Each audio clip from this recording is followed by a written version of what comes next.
Finn stigningstallet til linja som vi har her i vårt koordinatsystem.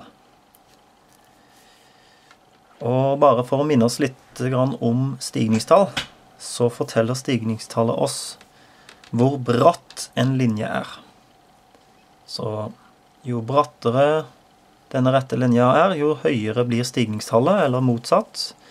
Jo slakere denne linja er, jo lavere blir stigningstallet. La oss skrive hva stigningstallet faktisk er for noe. Stigningstallet er lik endring i y over endring i x.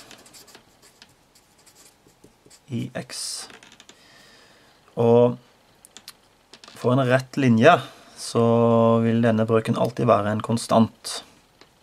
Og noen ganger så kan vi se det skrevet på denne formen her, en trekant y over en trekant x. Og det er egentlig bare en fancy måte å skrive endring i y på og endring i x på. Så la oss se hva denne endringen i y er for en hvilken som helst endring i x. Så la oss starte med et punkt på linja. Jeg kan velge det punktet her. Sånn. Og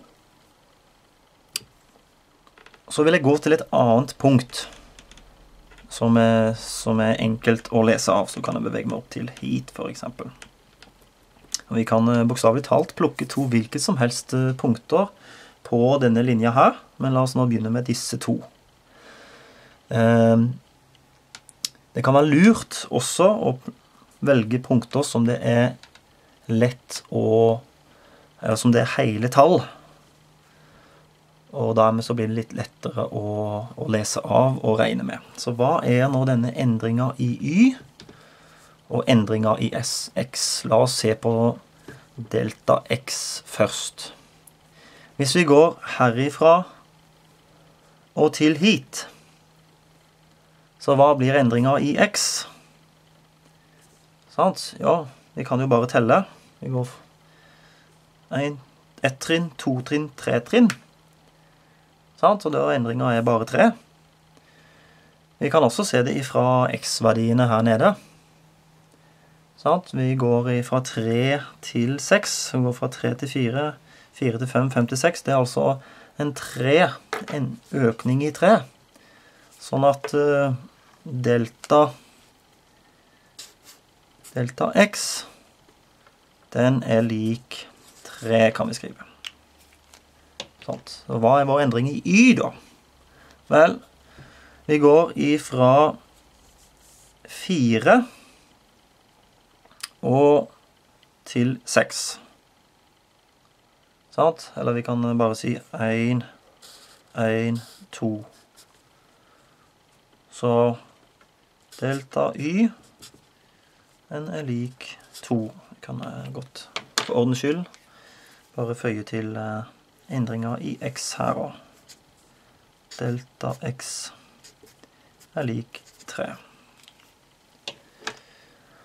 Sånn, og da får vi brøken. Det blir delta y, som er lik 2. Og da har vi egentlig funnet stigningstallet vårt, som blir 2 over 3. Så vi kunne faktisk ha plukket to hvilket som helst punkter eller koordinater på denne linja her. Vi kan nå se på to andre punkter, og så kan vi kanskje velge en annen retning enn den vi valgte først. Så kan vi si at vi velger det punktet her, og det punktet her. Så kan vi gjøre på samme vis, så kan vi se hva er endringen i x. Jo, det går jo herifra, altså 9 til 0. Så vi kan beveger oss den retningen her, og andre veien.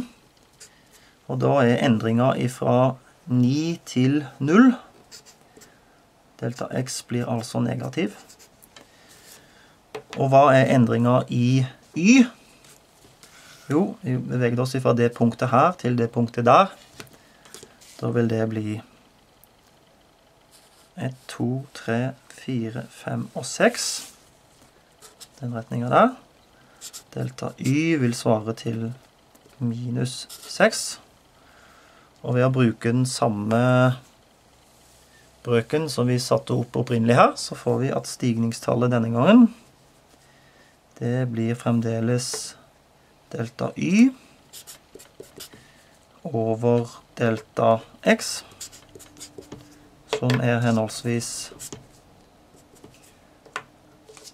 minus x over minus 9. To negative tall delt på hverandre, det blir et positivt svar. Så vi får at 6 kan skrives som 2 ganger 3, og 9 kan skrives som 3 ganger 3.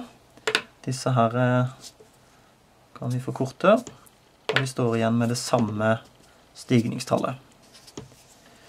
Så uansett hvilke punkter som du velger, og bare jobber konsekvent med det, så får du det samme resultatet hver gang.